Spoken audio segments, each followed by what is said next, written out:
നമസ്കാരം. Channel കാണുന്നവരൊന്ന് like ചെയ്തുകൊണ്ട് കാണാൻ ശ്രമിക്കുക. അതേപോലെ തന്നെ സബ്സ്ക്രൈബും ചെയ്ത് വയ്ക്കുക.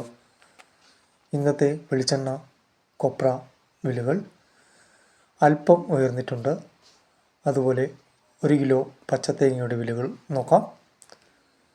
കോഴിക്കോട് 58 രൂപ 50 പൈസ, വയനാട് 59 രൂപ, കണ്ണൂർ 56 രൂപ, തലശ്ശേരി 58 രൂപ, കാസർഗോഡ് 55 രൂപ, പത്തനംതിട്ട 58 രൂപ, മലപ്പുറം 55 രൂപ, പാലക്കാട് 57 രൂപ, തൃശ്ശൂർ 59 രൂപ, ഇടുക്കി 60 രൂപ, എറണാകുളം 59 രൂപ, കോട്ടയം 59 രൂപ, ആലപ്പുഴ 60 രൂപ, കൊല്ലം 64 രൂപ, തിരുവനന്തപുരം 66 രൂപ.